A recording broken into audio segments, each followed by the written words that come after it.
back of that for a good cup of coffee. One thing climbers and mountain type people generally love is a good cup of coffee and a bit of cake in the cafe. Can't get to cafes at the moment, but thankfully I've got a nice coffee machine in the kitchen, so that's taken care of. One of the things we're going to look at now is following on from a previous video where we looked at sort of security on steep ground stuff for mountain leaders, doing direct, indirect belays.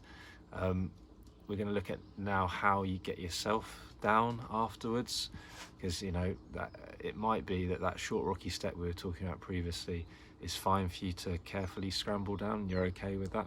It was just too much for your group, but it could be that you decide that actually you're not going to be safe scrambling down it either, so you've got to get yourself down. We've got the rope that we chatted about previously, sort of something around 9mm, 30 meters of it, stored in a little dry bag. I didn't have that to hand in the last one, so there you go, in a dry bag, ready to get out when you need it. It'll all be out already if you put those people down that short rocky step, obviously. So how are we going to get ourselves down with the rope? We haven't got harnesses, so it's not going to be using any kit like that. It's literally just going to be the rope wrapped around us. So look at two methods, the Classic Abseil and the South African Abseil. Both work. Different people prefer, you know, different one of those two. It's entirely up to you what you use. I'd probably ask you on an assessment why you use that particular one, and you know, that could be anything. You found it more comfortable, is the only one you could remember. Whatever works for you. There is a third one I'll sort of mention in passing in a minute, but it's not one that I like. So first off, we're probably going to use the same anchor that we've used to get our group down. Hopefully it's suitable as well. We need to be able to pull the rope down afterwards, so you know, give that rope a test pull.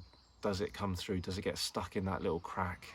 Is there too much friction? Because we might need it again. You know, so we want to take it down with us, so test it first, and then we can look at how we can actually use that rope for ourselves. Okay, so we're going to find the middle of the rope first. Difficulty with doing this outside is neighbours are always doing something noisy. They've finished mowing the lawn, now doing something else. Middle might be marked, might not be. You know, double check it, because sometimes that middle is marked in the wrong place if you've maybe cut the rope down at some point. So find the middle, and we're going to chuck that over our anchor, which I've pre-done over here.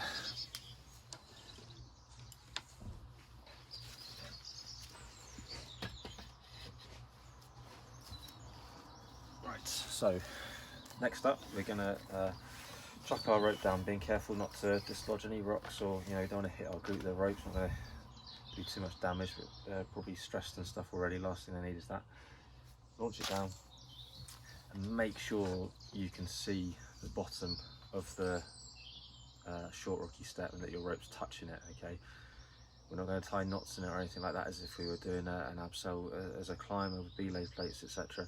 So we just literally want to be able to see it's on the floor, no question. Okay. The first one we'll look at then is Classic Abseil. We're going to have the two ropes together, two sides of the rope together.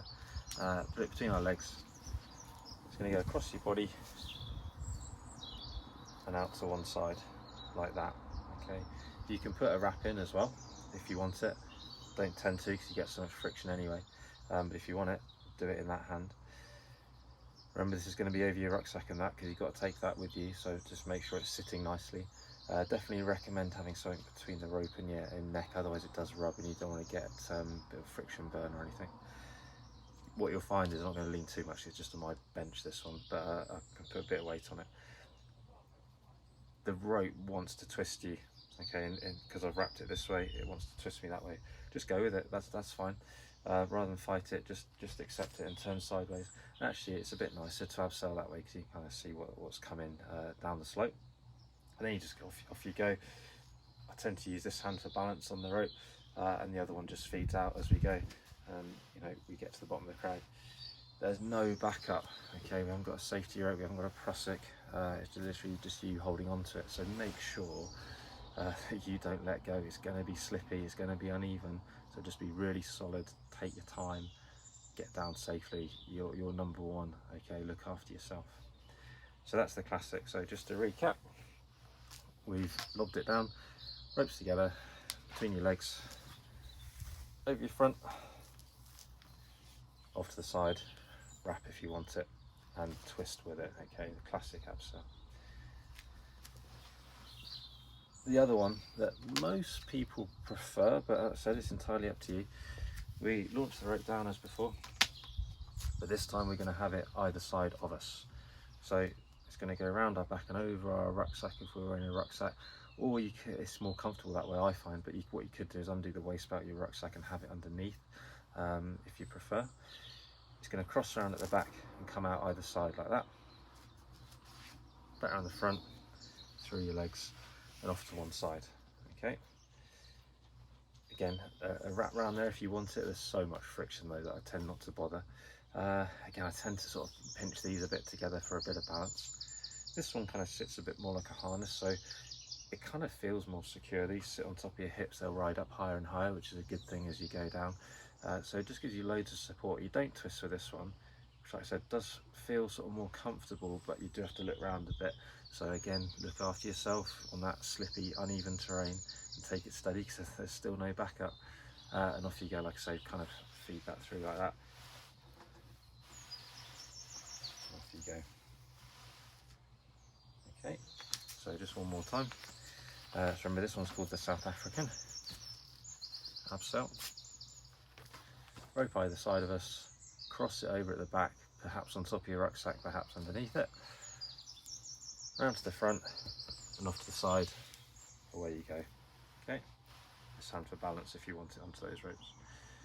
I'm going to show you a third one. I don't like it because it just doesn't really give you much friction at all.